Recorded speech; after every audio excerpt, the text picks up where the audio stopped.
Bonjour, je suis Chloé Boubert, étudiante en DE-CESF et stagiaire CESF au sein de la Mutualité Française Bourguignonne. J'ai réalisé cette vidéo dans le but de vous présenter la Mutualité Française Bourguignonne ainsi que le service que j'ai pu découvrir durant ma période de stage, à savoir le service des mesures d'accompagnement social personnalisées. Maintenant que les présentations sont faites, je vous laisse avec la suite de la vidéo. La Mutualité française trouve ses origines dans l'entraide solidaire des ouvriers de toutes les corporations. D'abord organisées en sociétés de secours mutuels, elles fondent par la suite les unions départementales puis régionales pour devenir au fil des siècles un acteur essentiel du système français de protection sociale. La Mutualité française Côte d'Or-Yonne résulte de la fusion de 2006 entre la Mutualité française Côte d'Or créée en 1901 et la Mutualité française Yonne créée en 1904. Suivi de la fusion entre la Mutualité française Côte d'Or-Yonne et la Mutualité française Nièvre le 1er janvier 2012 pour enfin devenir la Mutualité française Bourguignonne. Les missions de la mutualité sont de créer, gérer et développer des établissements ou services à caractère social, sanitaire, médico-social ou culturel. Elle a aussi pour mission de lutter contre toutes les formes d'exclusion et de discrimination tout en favorisant l'accès à tous à des soins de qualité.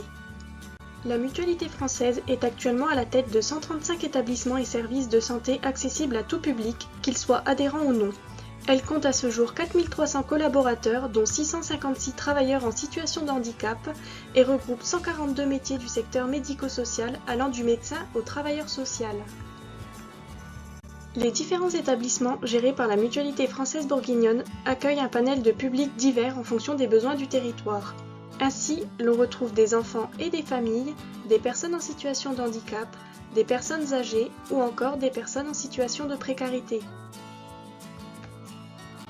Le service MASP MJPM compte 25 délégués à la protection des majeurs au sein de l'agglomération dijonnaise répartis sur 5 antennes et un siège social.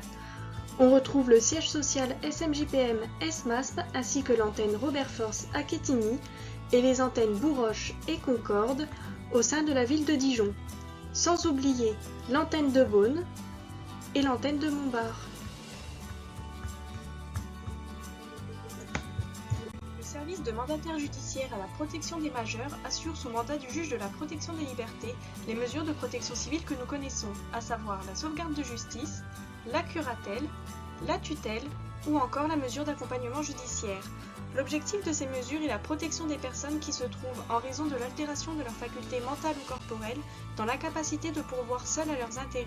Il est important de préciser que la mesure d'accompagnement judiciaire ne nécessite pas de certificat médical en comparaison avec les autres mesures de protection.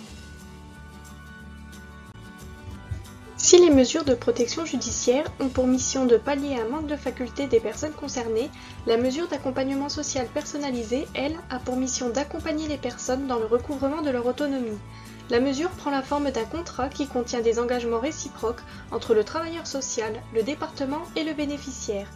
La présence de ce contrat oblige les parties à respecter certains engagements pris conjointement afin d'accompagner la personne dans le recouvrement de son autonomie financière et administrative. Cet accompagnement est donc possible après orientation d'un professionnel ou par volonté de la personne dès lors qu'il y a nécessité de gestion d'une prestation sociale. Il existe 3 échelles de mesure, à savoir la MASP 1, la MASP 2 et la MASP 3, établies par la loi du 5 mars 2007 portant réforme sur la protection juridique des majeurs, dénommée sous les termes de simple, renforcée ou contrainte par le Conseil départemental de la Côte d'Or. La MASP simple se fait sans gestion des prestations sociales, alors que la MASP renforcée et la MASP contrainte sont toutes deux avec gestion des prestations sociales éligibles par le service MASP, à savoir les prestations sociales versées par la CAF. Le contrat a pour objectif de prévoir des actions en faveur de l'insertion sociale, mais aussi de rétablir les conditions d'une gestion autonome des prestations sociales. Le bénéficiaire peut autoriser le département à percevoir et à gérer pour son compte tout ou partie des prestations sociales qu'il perçoit. Ces prestations pourront être affectées en priorité au paiement du loyer et des charges locatives en cours. Ce contrat étant un engagement mutuel, le majeur peut décider de mettre fin au contrat s'il en ressent le besoin. L'accompagnement peut durer entre 6 mois et 4 ans au maximum. Le public bénéficiant de ces mesures d'accompagnement sont des personnes majeures en situation de difficulté face à la gestion de leur budget et de leurs prestations sociales. La MASP intervient régulièrement à la suite d'une mesure d'expulsion ou d'un surendettement. À l'inverse des mesures judiciaires, les majeurs bénéficiant de cet accompagnement ne souffrent pas d'altération de leurs facultés mentales ou corporelles. Cependant, ces personnes peuvent avoir leur santé ou leur sécurité menacée par leur difficulté à gérer leurs ressources.